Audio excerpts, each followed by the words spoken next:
Dito maglangan, turn your Bibles please in the book of Numbers. There's a text in the screen. Palihog ko. There's a Beritor, Numbers chapter 17. Numbers chapter 17 please in your Bible. Let's all stand. Numbers chapter 17. For the sake of time, let's just read verse 7 and 8. There are only 10 verses in this chapter. But for the sake of time, let's just read verse 7 and 8. Alright? Are you there? Nanamo? Let's read together verse 7 and verse number 8. Ready? Read. And Moses laid out the rods before the Lord in the tabernacle of witness. And it came to pass that on the morrow Moses went into the tabernacle of witness, and behold, the rod of Aaron for the house of Levi was budded, and brought forth buds, and blossoms, and yielded almonds. This is the time nga niingon ang Ginoo ni Moses. You tell the people of Israel, including Aaron, kag matag usa ka tribe magkuha sila og sungkod, unya butangan sa pangalan sa ilahang tribo. But ang sungkod ni Aaron, ipabutang niya ang iyagyong ngalan. Unya dadon dito sulod sa tabernakulo in the most holy place. Dito ibutang duol gyud sa mercy seat. And pagkaugma mga kaigsunan, ibalik dito si Moses og ang baston og sungkod ni Aaron mitubo. Patay ni nga mga kahoy ha, pero ang kang Aaron nga baston dunay mitubo nga dahon na mulak, unya dunay namunga pa yun. That's why tonight I'm going to speak a message. The miracle in the tabernacle. The miracle in the tabernacle. Father, salamat sa imo ang pulong. Help us, Lord, to understand and get something, some motivation and encouragement. Especially, Lord, this message will teach us how to have your blessings, how to get your blessings. Lord, I am praying for your blessings upon your people. Especially, Lord, those who are here tonight. Kung Ginoo, magigsulti kanila, dalang Espiritu, please. Touch every heart. Okay, may kasing-kasing, Lord, that are soft. Kasing-kasing, Lord, that are teachable. Kasing-kasing, Lord, that are humble to obey your words, understand your words, and labaw sa tanan, Lord, sa pag-apply sa imong pulong. Ikaw, Ginoo, mahimaya. Salamat sa mga awit. Salamat sa mga butang, muna isgutan, nga dunay kalabutan sa puluhaton. Sa paman, Lord, sa mga mag-celebrate birthday, ikaw pa dahil na mag-bless sa among mga kinabuhi. Magamit po para sa inyong kahimayaan. Be glorified, Lord, as we continue tonight. In Jesus' name, amen and amen. Take your seats. Now, before ko to sa pinaka-message tonight, I will give you a background of what was happened nganong ingon-ani ang nahitabo. Actually, chapter 17 is a continuation of chapter 16. Now, we know in chapter 16, mga kaigsunan, this is all about the story of rebellion of Korah, Dathan, and Abiram. And so, gipadayon ni sa chapter 17 and it concludes in chapter 17. O nagsugod ni nga story in chapter 16, verse number 1. So to speak, this is the second part of the divine vindication of Moses and Aaron. Now, ang Ginoo mga kaigsunan mao'y ga-vindicate sa authority ni Moses ug ni Aaron, nga si Aaron ug si Moses, they are God's servants. Amen. They are God's chosen servants. Now, makita nato mga kaigsunan that the group of Korah and the group of Abiram and Dathan were played by God. They were played by God. Why? because of their disobedience, because of their wrong treatment against Moses and against Aaron. They did not treat the man of God, their leader, as the man of God. Amen? Now, this is very paminaw mga Kristohano. I believe all of us, we want the blessings of God. We want the blessings of God. In my life, I want the blessings of God. But listen, you cannot have the blessings of God and at the same time disagree with the man of God. Amen? Amen? If we are always against, do not look for ways that you can against your leader. Look for ways that you can agree with your leader. Amen? If we want the blessings of God, let us not show it in our gestures and actions. Amen? If we expect God to bless our lives, do not expect the God of the man to bless your life and then you are not a blessing to the man of God. No. That will not happen. Again, kung ato ning tanawon mga kaigsunan, these people were there from Egypt. They were delivered from the bondage of Egypt. They were delivered from the slavery of Pharaoh and the Egyptians because of a God-given leader by the name Moses and Aaron. Amen? And you know what? Nindot kayo ang plano sa Ginoo. They will never reach promised land with their own. They can never reach promised land with their own. That's why God provided them a leader. And you know what? The leadership of Moses was not his self-proclaimed leadership. It was God who installed Moses in the leadership position. And also it was Aaron. It was God who installed Aaron in the leadership position. It was not their own. In fact, Moses, mga kaigsunan, when God called Moses in the burning bush in Exodus chapter 3, Moses refused to obey the call of God. He refused to obey the call of God. Many times, mga kaigsunan, God asked him and he said, no, di ko Ginoo, di ko musugot, di ko maayo mustorya, di ko maayo mga kaigsunan. Can you imagine? Moses was giving many excuses.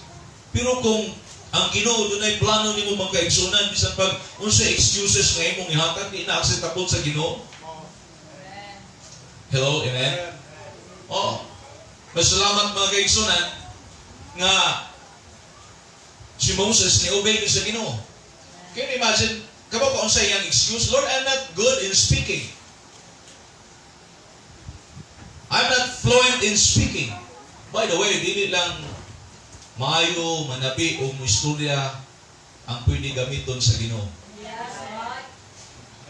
Amen? But, I will tell you, that was just actually an excuse of Moses. Why? Moses came from Egypt. Kainundong ka, di ba si Moses, gi-adapt man to? Gi-adapt siya og Egyptian. And you know what? Gibutang si Moses during their time, the best school was in Egypt.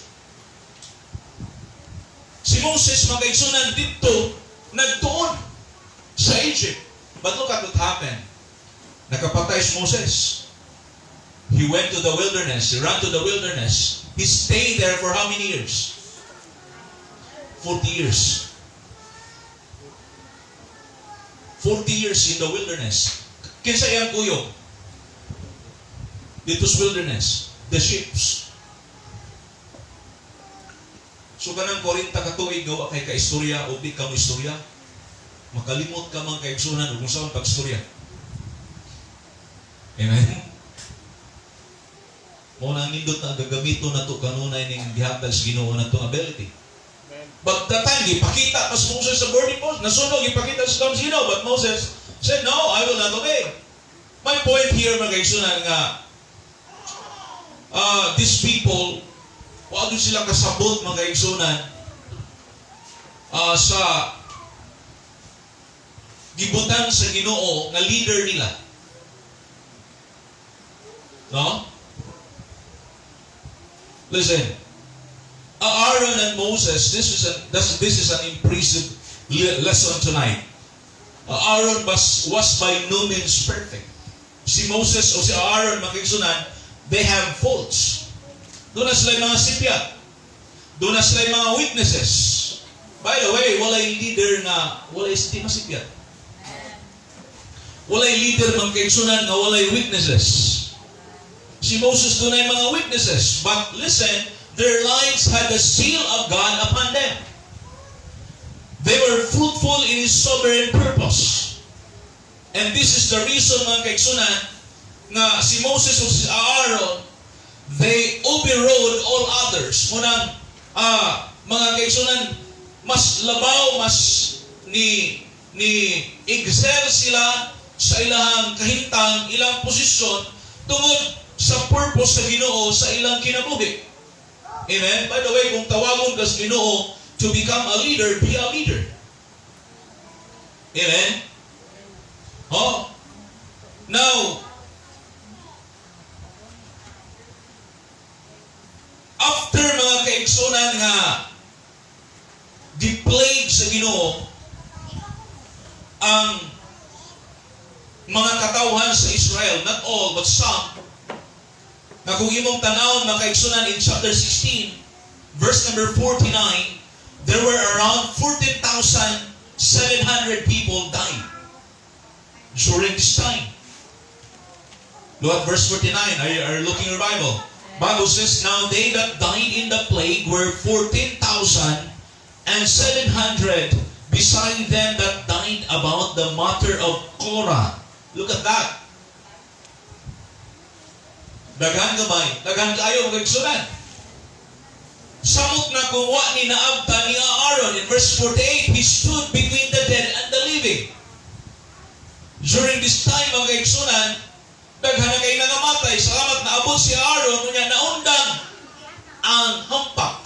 Naundang gihunong sa Ginoo ang silot ngadto aning mga tawhana. You know what? The very reason why gisilutan sa Ginoo because of their rebellion. Rebellion. You know, God hates rebellious hearts. And that's the kind of heart mga kaigsunan the Israelites have. They have a rebellious heart. And so, ang Ginoo nagsugo, naging istorya ni Moses. Look at verse number 1 of 17. And the Lord spake unto who? Moses, saying, speak unto the children of Israel. Listen, God did not speak directly to Israel, to the Israelites. God spoke to his leader. God spoke to his leader Moses. There was only one person nganong usaraman para magka-hiusa silang tanan. Kay kung ang Diyos mo istorya sa tanan ng mga Israelites, 2 to 3 million people, mga kaigsunan, gubot kayo ang mahitabo. Munang gibutangan sa Ginoo ug usa lang ka leader nga ilang paminaw, ilang sundon, ilang tumanon. And so what happened here? Here's the command. Speak unto the children of Israel and take every one of them a rod, according to the house of their fathers, of all their princes, according to the house of their fathers, 12 rods. Write thou every man's name upon his rod, and thou shalt write Aaron's name upon the rod of Levi, for one rod shall be for the head of the house of their fathers. Now listen, there were 12 tribes of Israel. During this time, they were divided into 12. One of the tribes were the tribe of Levi. Nga dito ni ang kaliwat ni Aaron from the tribe of Levites, mga kaliwat sa mga pari ug sa mga Levita gikan sa tribe ni Aaron. Kanong do ba sa 12 tribes? Kinakita kanong do no? Kung sa mga 12 tribes, the tribe of Jiko? Wala Jiko ba? Ha? Tribe of Benjamin, diba? The tribe of Ephraim, diba? Manasseh, Judah, Reuben. These were the sons of Jacob. Tungdusin niya ka anak o sa tulon niya ka wives. Susana si Joseph. So, pasadusin na sila. That's your assignment. Susunod Miyerkules, mag-exam ka, kinahanglan nagtuon ka na.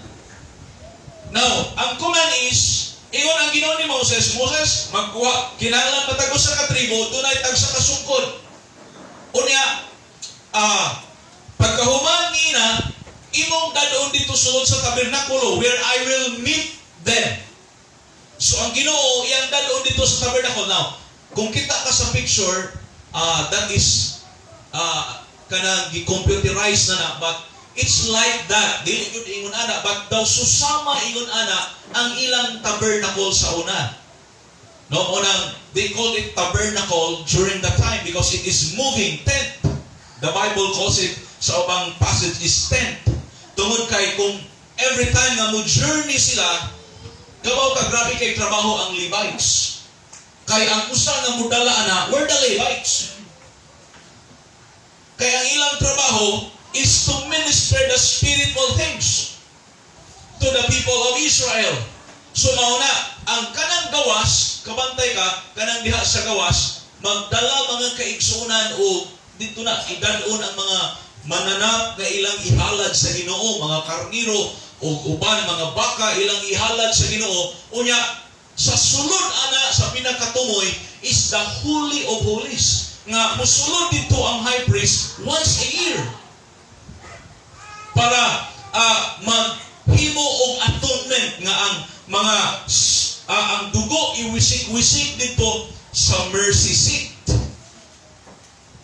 Then ang mahitabo mga kaigsunan, ang sala sa maong tao will be covered, matabunan. So di na makita ang iyang pagkamakasasala. Alright? Now sa ato karon sa New Testament, wala na tayong isugo sa Ginoo nga ato nang himuon. Because all the sacrifices in the Old Testament were a picture of the coming, ultimate, and final sacrifice of the Lamb of God, which is the Lord Jesus Christ. Amen? Are you glad you are saved? Amen. And when the blood of Jesus Christ was shed at the mercy seat of the cross of Calvary, all our sins are not just covered, all our sins are forgiven. Amen? Oh, salamat mga kaigsunan, anak nga kamatuoran. Now, ako ni tagaan o gamay nga explanation about aning rod. Now, in the Bible, kaning rod was a symbol of power and of authority. Symbol of power and authority. In the Old Testament economy, and certainly in the history of God's people. Now, this is a divine authority in Visayan. Kung kahinungdon ka, si Moses, na dunay rod. Are you with me? Oh, kahinung kayo ng Ginoo, you bring a rod. Dadala nito ni Pero. And that rod will become a serpent. Kahinung ka ito? Ang Ginoo nag-perform of miracle through that rod. Unya sa dam, naabot sila dito sa Red Sea. Ingon ang Ginoo, ingon si Moses, Lord, ang sarap mong baton. Ingon ang Ginoo, what is that in thy hand? Ingon si Moses sa rod. Ingon ang Ginoo, use that rod. And so ang sungkod tudlo ni Moses sa Red Sea, and there was a great wind, a strong wind, mga igsunan, nabikas ang Red Sea by pointing that rod. Are you ready? Now, kahinungdong po kaatong sagit sila kay walay tubig. Gigamit ni Moses tong rod. Unya, miagas ang tubig. That is in Exodus chapter 14, verse 21, and also Exodus 17, verse number 5. We'll not go there for the sake of time. Now, this then was God's way of saying that His authority, so far as the priesthood was concerned, was vested in Aaron. So, ingon ang Ginoo, Moses, appeal si Aaron, dili Levi ang iyang tribe of Levi iyang ibutang sa iyang rod.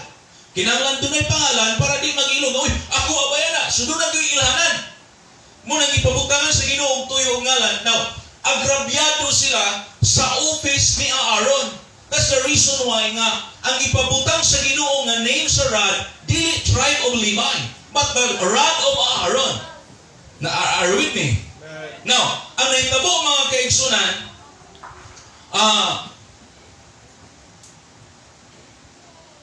God performed a miracle. What happened, mga kaigsunan, inside the tabernacle? The rod of Aaron, ingon ang verse number 8, was budded and brought forth buds and blossoms and yielded almonds. Now, take note, asa dapit nahitabo ang milagro? Where? It was not happen outside the tabernacle. It was happen inside the tabernacle. Now, one of the reasons why nganong dito gipabutang sa Ginoo sulod gyud sa tabernacle unya dito pa gyud sa mercy seat. Now, kadali lang ni kayo, I know maabutan mo at these points. Okay, now, that's point number 1 actually, but gusto lang akong ipakita. Kanang diri nga side, kabantay ka, that is the mercy seat. During the time of Israel. Bisan asa sila mo at kinahanglan ila ng dadon. That is the ark of the covenant. Kinahanglan ila ng dadon. Kabantay ka dunay duha ka anghel. Nag-atubang. Gitabunan nila, kung ibang tanaw na sa Bible, gitabunan nila ang ilang naong. Duha na ka anghel, the cherubim. Duha na ka cherubim, that's the name. There were name of angels in the Bible. Osana is the cherubim, one of the highest rank of angels in the Bible. Cherubim, unya sa tunga ana mo na ang mercy seat where the presence of God dwell. Gibantayan na sa duha ka cherubim para wala gyoy tawo nga makaduol. Are you with me? Now, gipabutang diha kaning rod near the Ark of the Covenant or close to the presence of God. Because the Ark of the Covenant represents the presence of God. But that's why ningon ang Ginoo, you bring the rod inside the tabernacle because there I will meet them. I will meet you. So, naghiskot din mga kaigsunan sa presensya sa Ginoo. Unya, dito ni nahitabo inside the tabernacle. Ang milagro nahitabo mga kaigsunan dili sa gawas. Dito sulod sa tabernacle. I'm giving you reasons why inside the tabernacle. Because no person can get inside that Holy of Holies without the permission of God. Especially if you are not authorized by God. Ang makaanha diha is only the high priest. But during this time, I was wondering, nganong si Moses nakasunod dito? It was God's decision. Amen? O makita na ito diha mga kaigsunan, nga kanis Moses, dapat kay kung dili pa ni Moses kanang gipili sa Dios kunya gitagaan sa Ginoo og authority, patay ni dito sulod sa Holy of Holies. Because Moses was not a priest. Was not a high priest. He was not even a priest. Aaron was the high priest. Pero gipadto sa dito mga kaigsunan. Are you following me? Now, suwa gyud makasulod dito. Nga tao, di gyud pwede nga imong kawaton ng rod, nga imong ilisan og kanang kahoy nga namulak na or namunga na. Dili pwede. So secure, safest place mga kaigsunan is inside the tabernacle. Mo nandito gipabutang sa Ginoo. Alright? Now, listen. I want to apply the context. I know mga kaigsunan nga one of the very important thing nga kinahanglan nimong i-consider when you study the Bible and preach the Bible is you need to apply the context. But salamat nga ang atong Bible, there's only one interpretation but many applications nga pwede nato ni i-apply. Are you with me? Amen?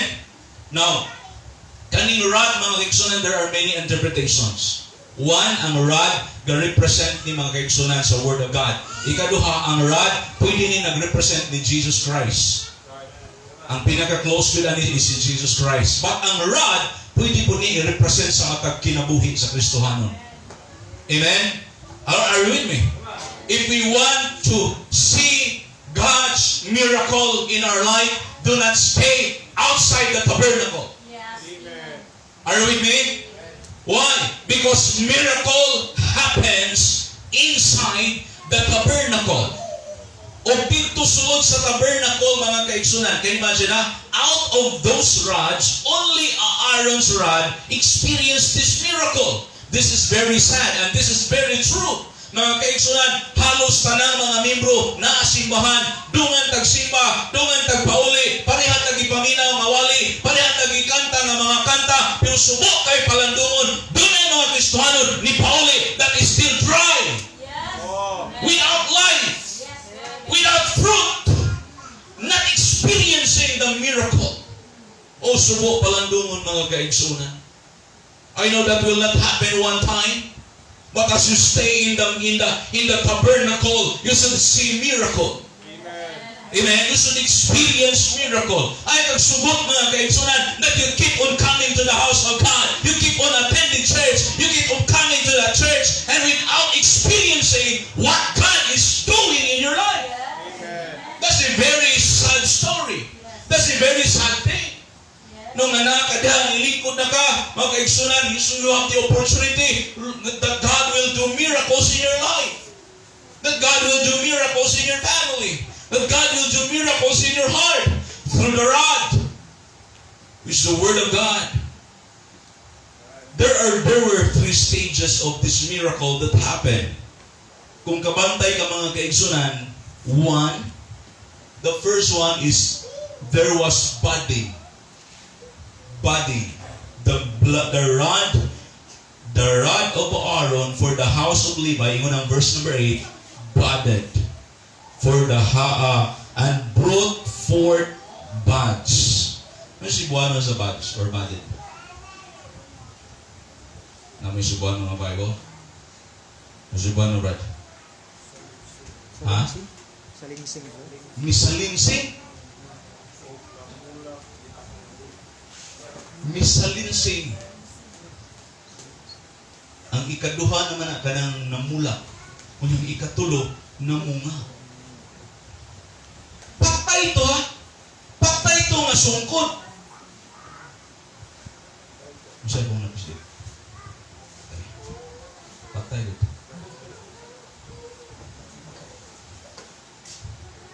Unya, misalinsing. Pastor, that's very impossible. That's why we call it miracle. Amen. Because if it is not impossible, that is not a miracle. Right. Amen. Amen? Now, what's the meaning here? What's the application here? The buds represented the generation to come. Diba it means kung ang kahoy nga patay, unya, nakakita ka nga ni salingsing, it means ka ng kahoy at doon na pa'y chance nga mabuhit pag-usap. Unya, mupudus o lain pag yun nga mga sanga o lain nga kahoy. Amen? And this is one of the applications here. This represent mga kaigsunan that there is a generation that will come, not just from Aaron, but through his lineage, mga kaigsunan. There's another generation of priests that will come and become a successor of Aaron's office. And listen, this is a word of enormous hopefulness and encouragement for a work on which God lays His hand. Budding is promising much as they become fruit later. Salamat ang pagsalingsing mga kaigsunan. Usani ka paglaom o encouragement. It means kana nga kahoy tungod kay nanalinsing kanang kahoya pwede mamunga. Amen. Amen. Ug salamat mga kaigsunan nga sa atong buluhaton sa Ginoo nga niya tagibutang mura ta aning sungkod karon ni Aaron na mo pay pagsugod og salingsing. Ang ministry mga kaigsunan nga gipiyaw sa Ginoo nato sa Cornerstone Bible Baptist Church mo pay pagsugod og salingsing. Amen. Pasalamat mga kaigsunan nga dunay salingsing nga nakita, at least naman lang misalingsing ang atong kinabuhi. Dunay pruiba mga kaigsunan nga makita sa inyong kinabuhi o sa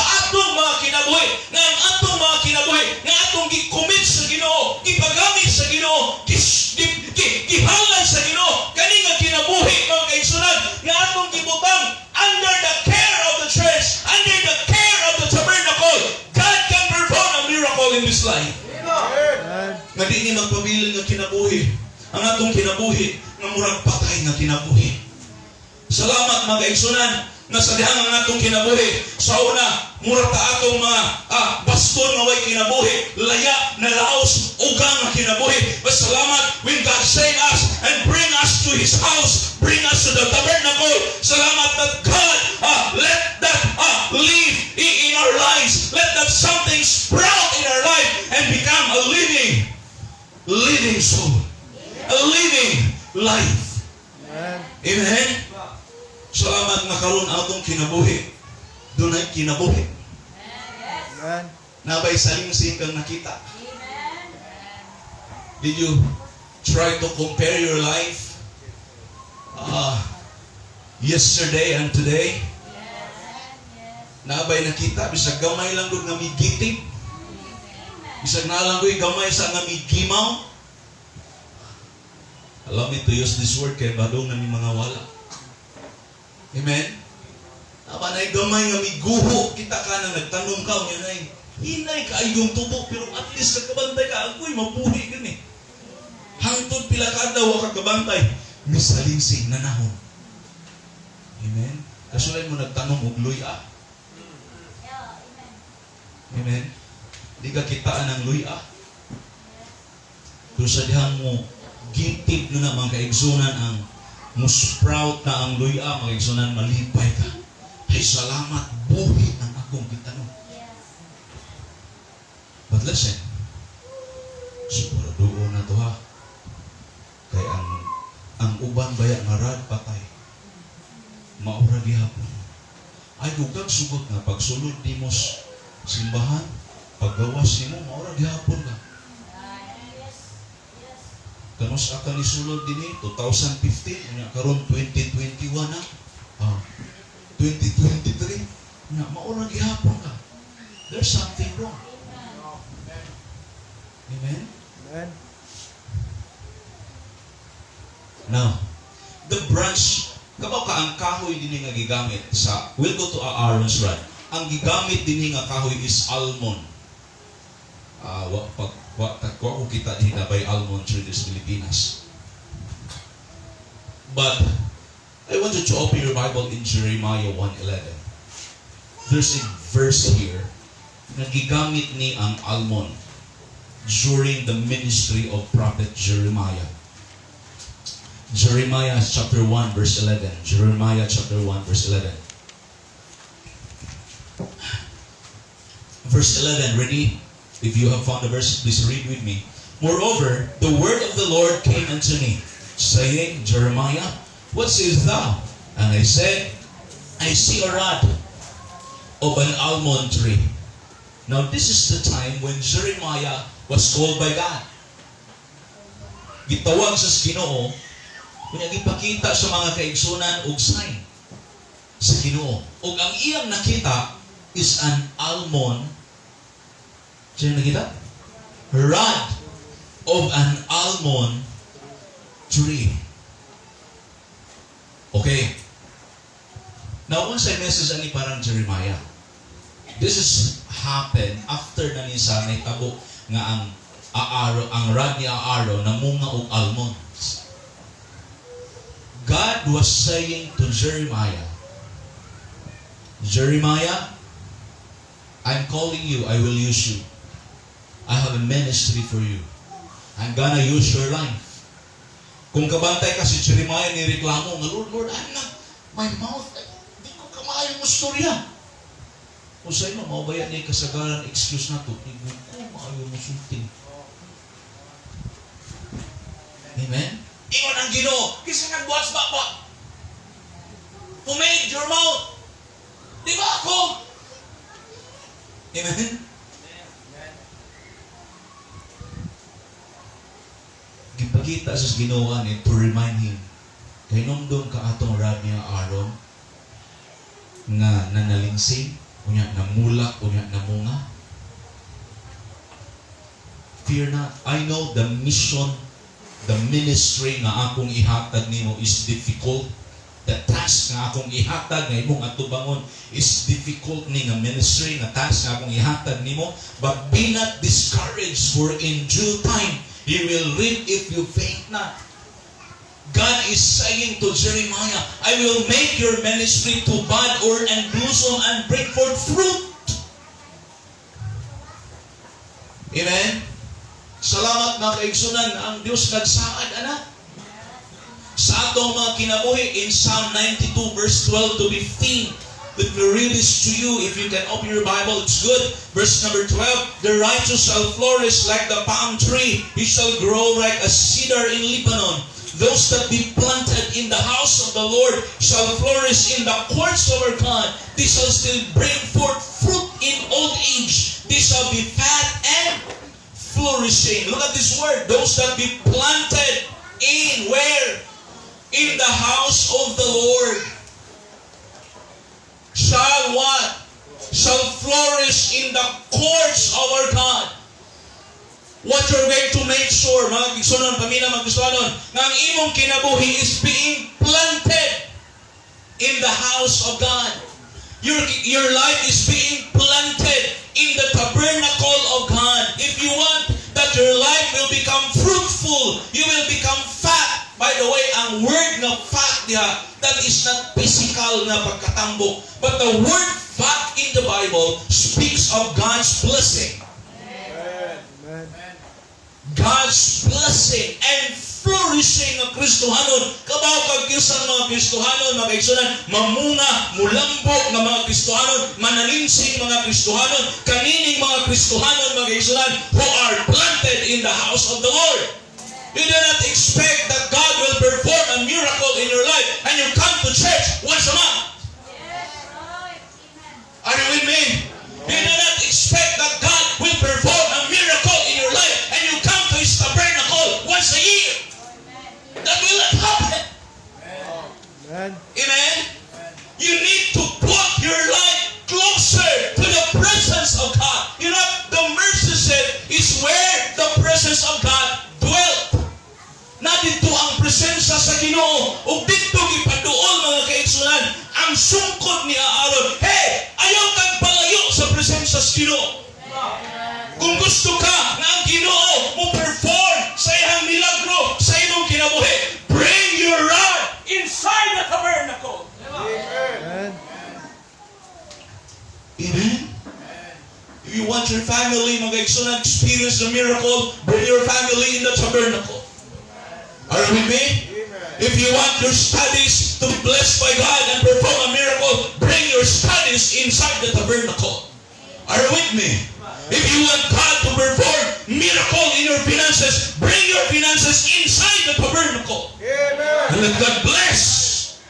Perform a miracle. Amen? Amen. Inside the tabernacle. Here's the second miracle, the second stage. Wani nahitabo ha? Ay sa kagunahon nga, ninduta aning mamulak, uy, ninduta aning mamunga, uy, pangaling sa imsa. Yes. Doon na ba'y namunga unya, wala ni agig tubo, ni agig salingsing. Here's the second stage. Paminaw, sa Christian life, walay mang laktaw. Ingon si Pastor John,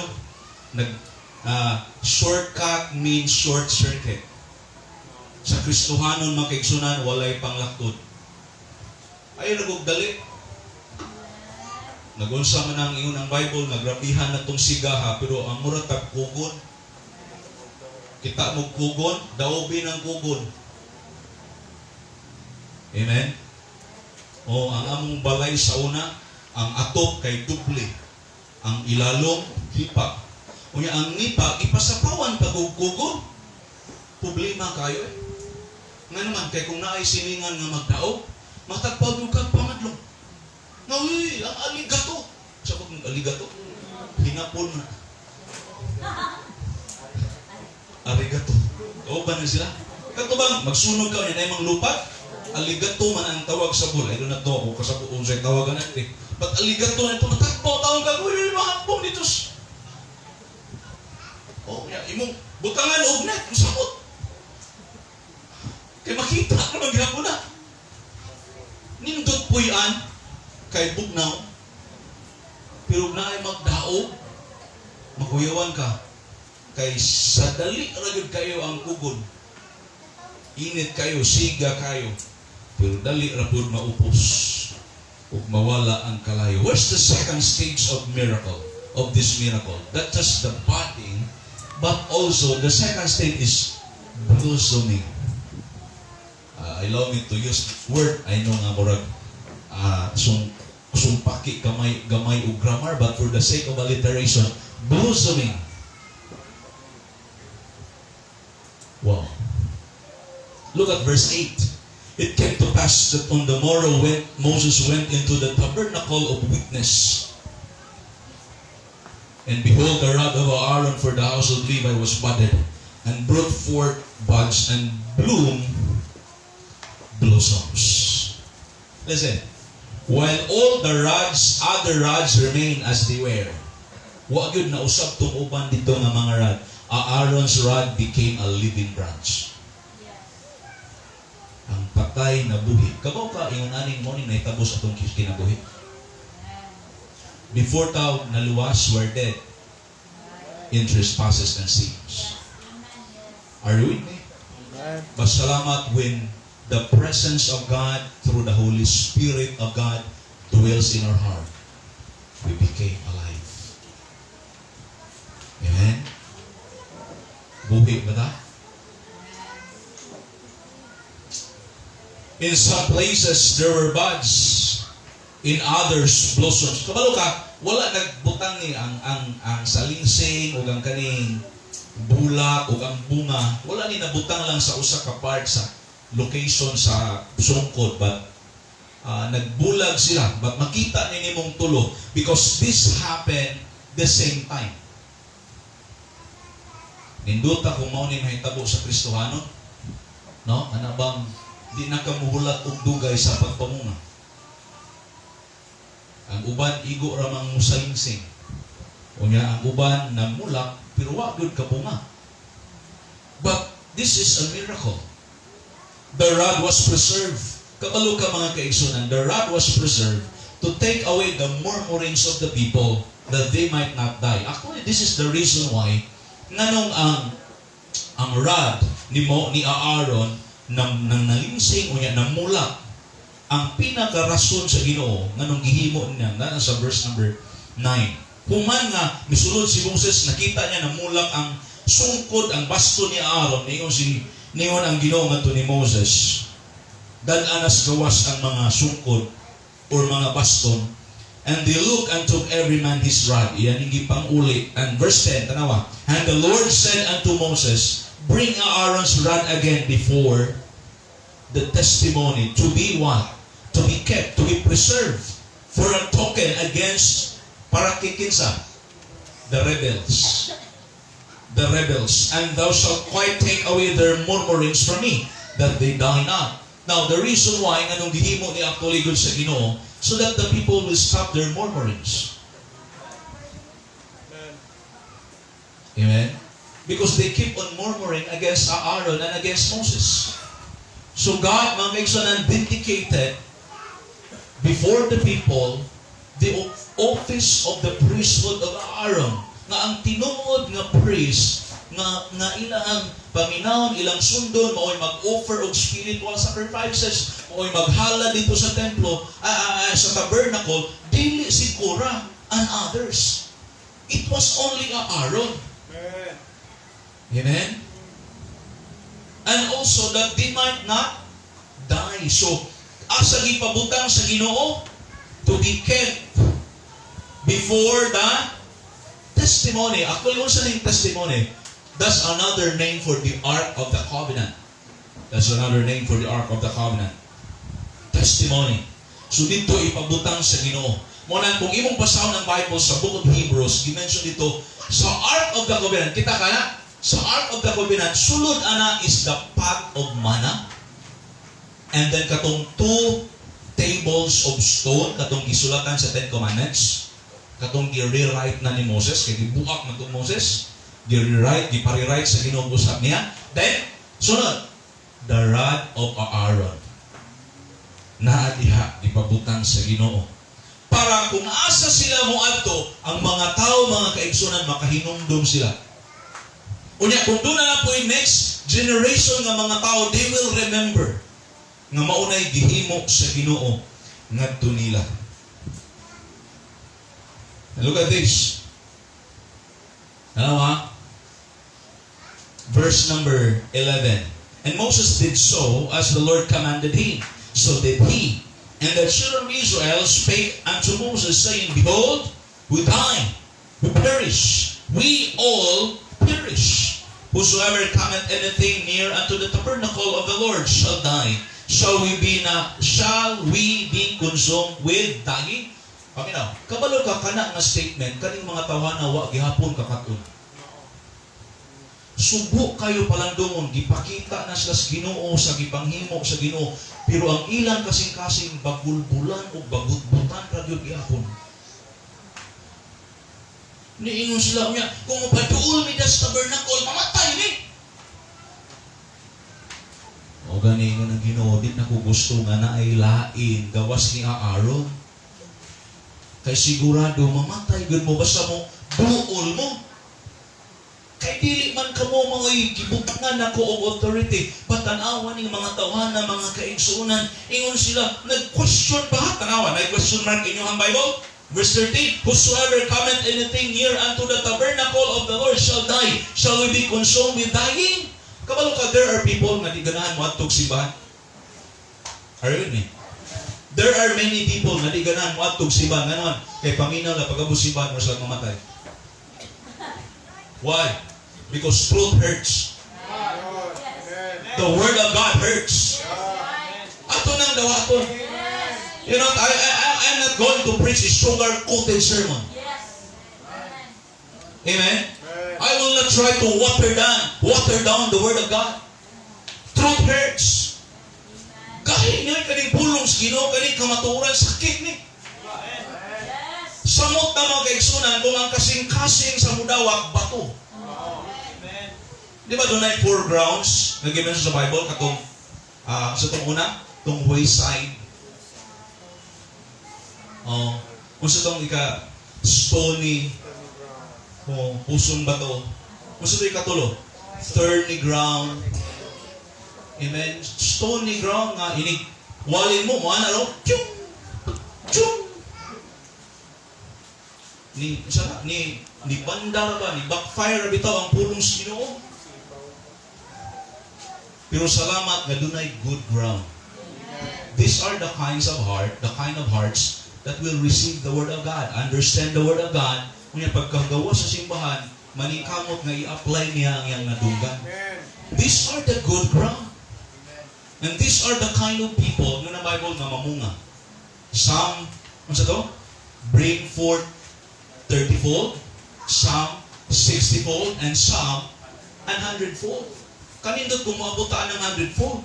Pero kung dihara ka sa 30, you stay 30. At least namunga ka. Amen? Pero di na mahitabo kung ang atong heart dili good. Amen? Oh. So nga di na noon takaduol diha. Kaya mamatay man ta. There are people like this mga kaigsunan nga mura bag ang simbahan. Ang hatag simbahan nga mura man ta diha. Ha? Igon man ta diha. Walihan man ta diha.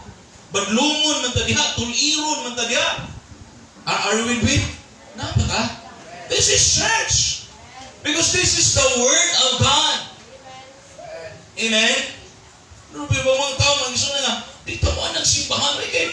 Mawala niya itong mga sige na mawala. Mawala niya itong bisyo kung matutag simbahan. Amen. Amen. Di pa salamat kas Ginoo. Di pa kaana. Amen. Amen. Mawala imong pagkasugarol, mawala imong pagkababairo, mawala imong lasinggiro, mawala imong pagka-drug addict. Amen. Mawala imong pagkalibakira. Yes. Amen. Maritis man na sa babae, ano sa man sa lalaki? Dili Mario. Yung sila Mario.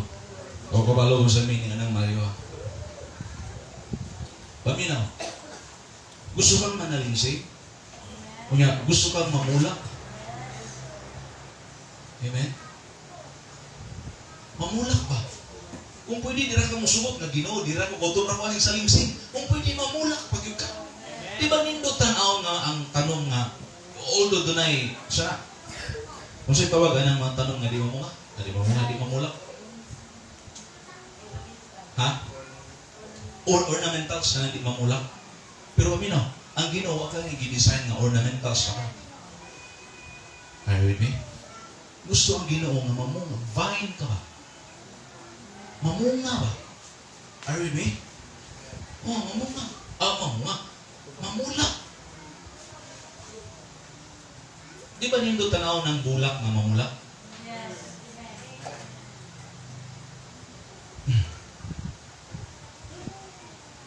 Mang makasabutan na kanag yung mga flower lover. Amen. Kita nga di kayo flower lover, di kita kasabot. Ang uban pag ini anak kana bitaw na yung mga grabe yung kahilig sa bulak, kunya ka nang mamulak. Wala nagbuang. Wala may nabuang ka ba? Kaya buntag sa'yo, magsturya-sturya na sa bulak. Yung na sila ka entusias sa bulak na kayo, daman nila ang ganahan. Surya na pretty ni mo, oy. Gabi ka mo ng bulak pa. You're so beautiful. Ayaw kadugay, maglaya ha. Nindot ang gustuhan ng tanaw, mamulak na ka. Hindi na ka manahon.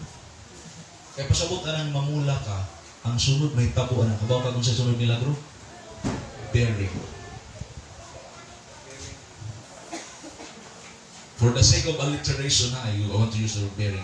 Dili nang, although the daghang meaning ng bearing, kung may bearing na, dili sa motor na, simunaw na nga, bearing. Kinahangan ko mo palit o bearing. Di na mo. Verse number 8. Ano ba? The rod of Aaron for the house of Levi was budded and brought forth buds and blossoms and yielded almonds. Wow. Yielded almond. Unsa? Namunga. Namunga. Ugon sa'y bunga? Almonds. Dili salmon ha? Almonds. Namunga. Pastor, imposible. Ako mismo gahon-gahon na imposible man ni. Milagro gani. Ano ba kung atong tanaw na atong kinabuhi? This is a miracle. Ano ba itong kinabuhi? Ikakatuuan yung mga naon ninyo. Amen. Tanaw mo. Ni gwapo, ni gwapa. Namulak ba ni? Kabaw ka ganing Kristohanon ka ni magsunod kas Ginoo. Bisa nang imong naon dunay kausapan. Ang sinaw. Ay kung tanan luwas makaigsunan. Amen? Itong pa na itong wain, musamot na ka itong. Amen? Pasalamat mga kaigsunan. Namunga, it's bearing fruit. That's the third and last miracle that happened. So, I'm almost done. Now, what is an almond fruit? Kakaon na mong almond? Siguro nagkaon ta. Ha? Nuts, di ba? Nuts, mana? Chocolate. Kakaon na chocolate na almond, di ba? Actually, ang usa ani nga name is hazel. We have that word hazelnut. So kung kakaon na dahil ko hazel. Now, kani nga kahoy is a native of Palestine. Palestine is a name that this is actually the name of Israel before. Ang iyang blossom ani mura ni sa pale ang kanang luspad nga pagka-pink and appear before its leaves. The almond tree bears its blossoms in the midst of winter on a naked leafless stem. Now, kabaw ka ang almond tree kung imong tanawon according ha sa akong nabasahan, I try to kanang search about aning almond tree. Ang iyang bunga, bulak, unya mo bunga, unya wa pay dahon. So imong makita og una ang iyang mga bunga. Now, sa Bible mga kaigsunan, this almond fruit or tree, ang bunga labi na ani, this is a very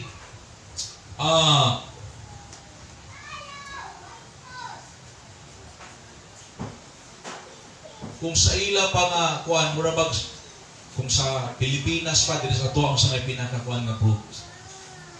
Durian. Ganan mo durian. Mangga ano ba? But mauni usa nga fruit kaning almond fruit nga sa ilang time is more special. That's why there was a record in the book of Genesis chapter 43 verse 11. You don't have time to go there. Na si Jacob desired his sons to take with them into Egypt of the best fruits of the land para ilang i-offer ngadto ni Joseph. Kaya nung ka, doon ay famine sa Egypt. No. Yes, the land of Israel. Pero ang Egypt, nindot kay dito, kay si Joseph na ang governor. Gipaad to dito, nangayog pagkaon, nangayog bukas. Ang mga anak ni Jacob, unya ningos Jacob na pagdala mo og almond fruit. Because during their time, this is the best fruits of Palestine or Israel. And so, maybe wala ni dito sa Egypt, kay gipadala man.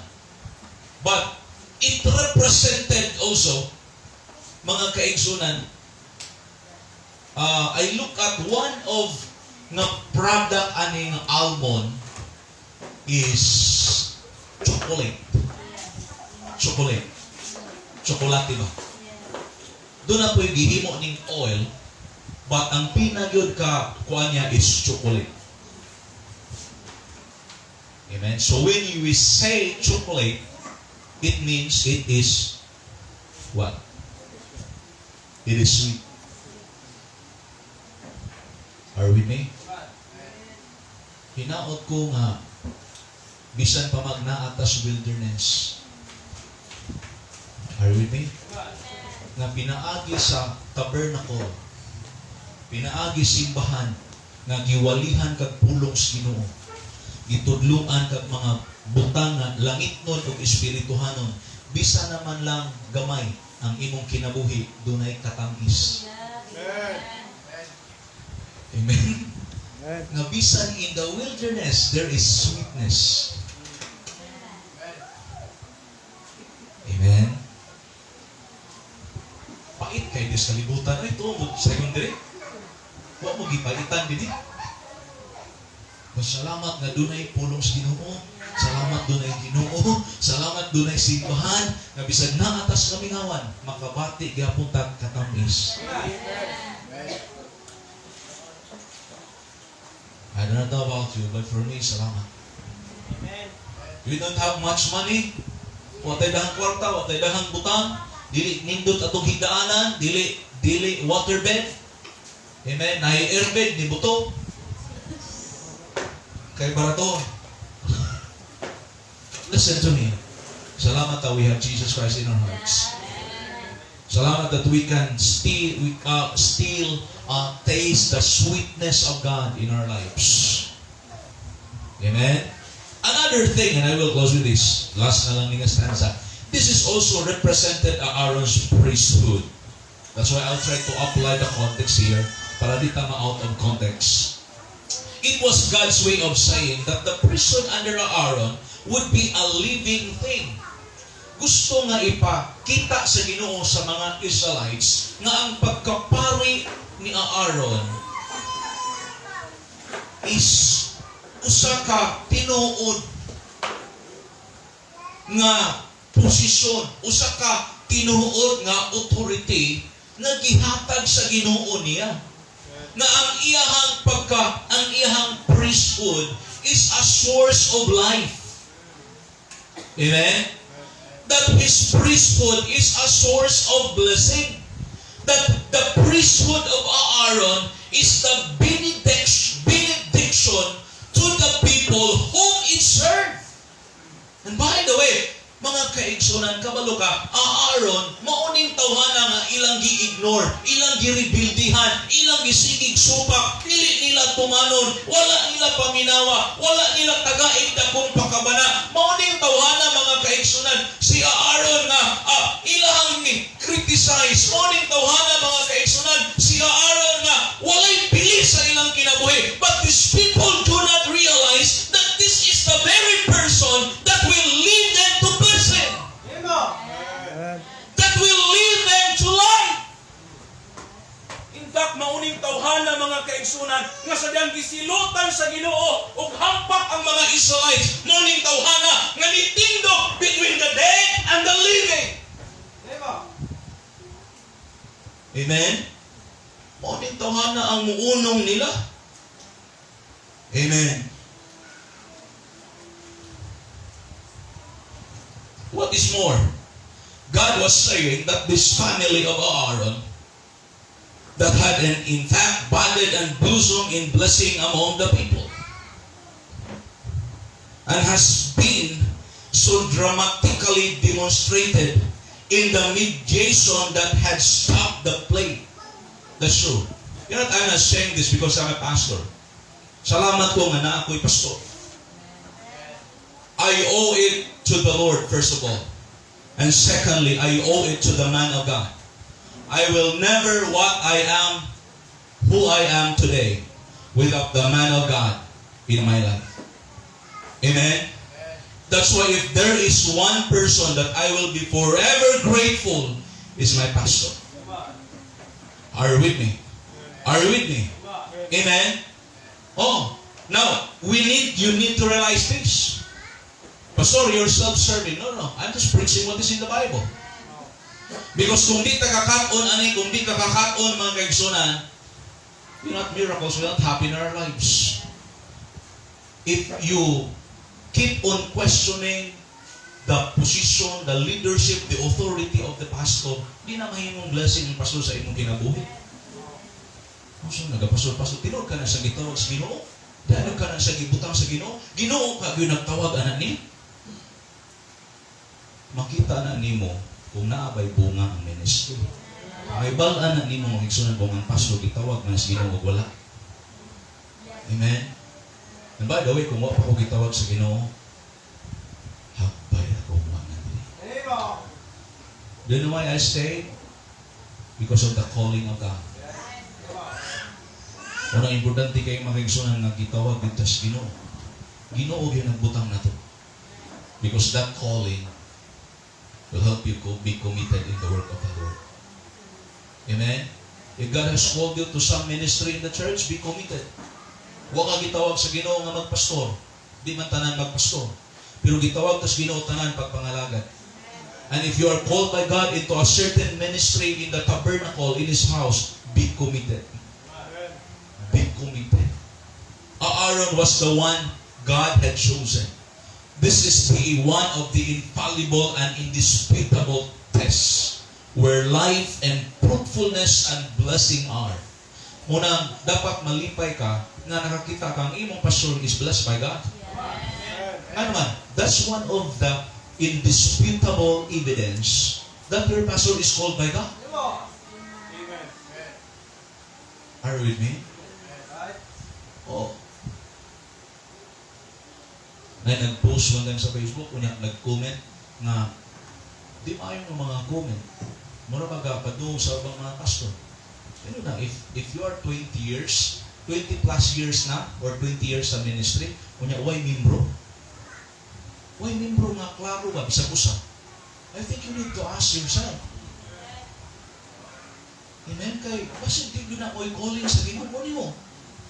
Basit buwa ka gitawag sa Ginoo diha, basit tinuod na ilang giingon nga, basit gisitsitan na ka. Shhh! Di ikaw gitawag, pero ikaw nilingi. Nagtuo ka nga ikaw, kasulay ka na. Amen?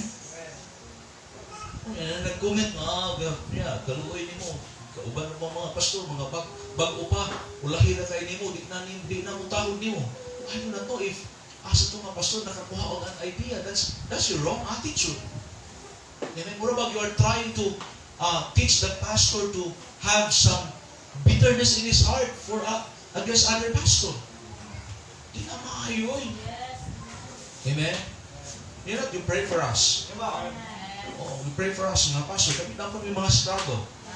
Ako, pasalamat ko nga diri sa cluster sa South, magkahiusa rin gihapon mi. Amen? Kabaw pa sa North, upat na lang sila. Upat na lang. And you know what? It breaks our heart. Nga naman. Kaysa ako ng fellowship, wala'y tabang. Wala daw anak. Yung ilang kadtuan kay bahalag na ay anak-anak. Basta na ay anak. No. We did not join a fellowship because we want to receive. Amen. That is not our mindset. We join in the fellowship because as much as we can, we will, as much as possible, we can help. We can give. Ito mga tawa na, nag-comment ko eh. Kaya ko nga, kabalo, do you know that these pastors na who went there, these are the very pastors that are receiving big help in our fellowship. Some of them receive 15,000, some of them receive 20,000, some of them receive 10,000. And by the way, we are not obligated. Dili ni obligado nga muhatag ninyo kung sa inyong need. Kinapupot na. Just present your need. Kunya kung di mo tabang, kay wa nakatabang, ayaw ka pang luod, ayaw ka kalain. Ano man, huwag kang kabalo nang imong gipangayo ang tabang. Mas dako pa ng panginahanglan po di mo. That is our mindset should be. Amen? Now, ganan ko din mag-fellowship lang doon. Fellowship. Try to encourage one another and have the right mindset. Kaya na ma-distract ang nasa pastor, kaya una-una, kwarta. You know, we did not go to the ministry for money. Kung ito ministry itong kwarta, manadaw na ng tagtaro. Wapay ma-amo ng mga membro. Are you with me? Kaya kung magbinuang ang pastor, dagang maamo eh. But it breaks our heart nga sa North, upat na lang. Amen. Unang pray for us, sinners, now and the hour of their death. Kita kag bunga? Are you with me? Kita kag bunga sa ministry? Nabay bunga atong ministry? Nakakita ka. Kung makakita, open your eyes. Amen. Naganitay ba yung student na unang bunga atong ministry? I'm not just talking about the offering. That is the less blessing in the ministry. Amen. The greatest blessing in the ministry are lives being changed by God. Amen. Used by God. Yes. Naibunga mo na, ayaw na kagduwa-duwa diha nga. Tinuod ka na sa pastor, atog yun ang pastor. Because in the first place, kung masimpiat ako, dili tulubago ni mo. Tulubago na ko. Ang ilan yung trabaho ani, muuwi sila ni Aaron. Kaya manubang sa Ginoo si Aaron. Dako kay tulubago ng pastor. Amen? Life and fruitfulness and blessing are. Let none presume to challenge. By the way, kung mag-isgot ganitag blessing sa ministry ha, dili rata mag-isgot o di na mo pinaka-blessing ang kwarta. Uy, gitawag yun na Ginoo kay tanawa na anayuta. Gitawag yun na Ginoo kay tanawa na ay building. Dili, kay kung tinuod na mormons, gitawag na Ginoo. Are you with me? Tinuod ni mga kulto na iyas Ginoo. Kung kana mo'y akong basihan, na tinuod na ang simbahan. Dili na mo'y basihanan na tinuod na ang simbahan. Kay dako o building, dako o property. Tinuod din mga kulto. Tinuod si Kibuloy.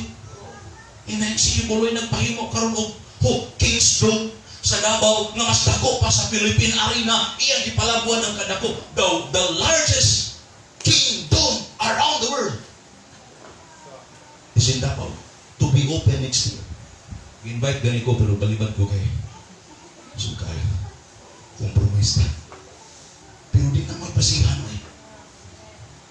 Are we me? Kaya kung mo na'y basihan nga tinuod, adik ta tinuod. Amen? Kawayan. Sin, buslo. Way bintana. Abok. Binta tinuod. Munang bina. Kunya kung mo na itong basihan, ang ministry ni Kristo dito tinuod. Mas Kristo. Huwag ganito Tabernacle. Atos dapis dagat, sa bukid, sa bungkod, sa baybayon, sa balay, sa sinagoga. Kaning mga tao. Unang, do not presume to challenge and oppose. Are you with me, mga members? Ayaw. Ayaw ka anang kasing-kasing nga magsigi ka kontra o sukol sa imong leader. Bakit na nga kasing-kasing? Amen? Mga anak, ayaw na nga kasing-kasing nga masikag sukol sa imong magpapa. Maminaw mo mga anak. Bakit kayo na? Iwag yun ay panalangin. Amen? Kabalo ka, Aaron was manifested to be under the special blessing of heaven. Ipakita sa Ginoo nga si Aaron has a special blessing from heaven. Amen? Muna, ayaw na kagkasina? Yes. Itang postura. Baylo ta. Amen? Walang kakabalo nga kung maglingkod sa pasunahon na mo, dutang pasuro, galingkod naman, walang kakabalong, utok, di ganyan. Kabo ka, ang pinakagasto nga part sa pastor is emotional. Amen? O, kanang Domingo bitaw, niya, simba, magwali. May times na bukat ang pasigasig ng magwali. Sabi na pagkauman magwali or during the wali, during the preaching, na yung mga Kristohanon na wak na kasimba. Pag sulod ni mas kwarto, ang muna-muna ito as wak kasimba. Amen? Pasalamat na ang magkaroon. Special blessing. Itang tanan ay giandam ang Ginoo nga blessing. Fruitfulness is the best evidence of a divine call. The test is still the same today. God makes the rod of His chosen and ordained servants to bud and blossom and bear fruit. Amen? John, we'll close with this verse. John, 15, 16. Share your Bibles there. John 15, 16. We will close with this verse. John 15 and in verse 16. John 15, 16. Shall we read together? Ready, go. You have not chosen me, but I have chosen you, that ye should go and bring forth what? Fruit. And that your fruit should remain, that whatsoever ye shall ask of the Father in my name, He may give it you. Amen? God ordained us to bear fruit. Asa man ang mahitabo? Inside the tabernacle. Amen. Amen? Wa na hitabong milagros gawas. Naa din isulod. Una, ang kanang imong pagsimba da, lingkod ka diha pila ka minuto, usahay pila ka oras nimong lingkod. Ayaw nag-i-underestimate. As what I have said, di ta kabalo kung kanusa ang Ginoo makikistorya nato. Kanusa ang Ginoo, unsa nga panimbahon ang Ginoo makigsulti sa imong kasing-kasing. Di ta kabalo. Amen? Pero sigurado ko ani na ang Ginoo di gyud makikistorya sa wa diha. That's why just be present. Just sit down there. Amen? Little by little, your life will never be the same. Kaya ang pulong sa Ginoo ganahan. Amen. Magsugod o unsa milagro? Salingsing. Sunod, pamulak. Human nga namulak, namunga. Ug nindot kayo human nga namunga ni produce na og unsa? Fruit. Almond. Munang sa kadugay nimong pangalagad sa simbahan, sa una ikaw hatagan, karon ikaw na imong hatag. Your life is producing giving in the ministry of the Lord. Amen. So una, ikaw pa'y bubuan, ikaw pa'y atimanon, abunuhan, hatagag abuno, pero karon nga namunga na ka, ikaw na imong hatag. Ay mo karuspad ba sa hatag? Baka na iproduce sa tree, fruit. Mo man atong kinabuhi, mura man tag-almond. Amen. Baka nagsugod nga kutob ra kag sungkod. Para sungkod ra gusto. May na nga magamit ka imong kinabuhi as a testimony of God's miracle in your life. Shall we pray? Father, in Jesus' name, salamat sa iyong pulong that reminded us, Lord, about what you want us to do sa among kinabuhi ng Kristohanon. Salamat, Lord, that in the wilderness, you can still perform miracle in our lives. Lord, help us that we will always bring our lives, bring our families, bring everything into the tabernacle. Father, thank you for the privilege and opportunity of serving you. Help us, Lord, to obey you, obey your words, obey your servant, and Lord, have your blessings along the way as we follow you. Bless this invitation now in Jesus' name.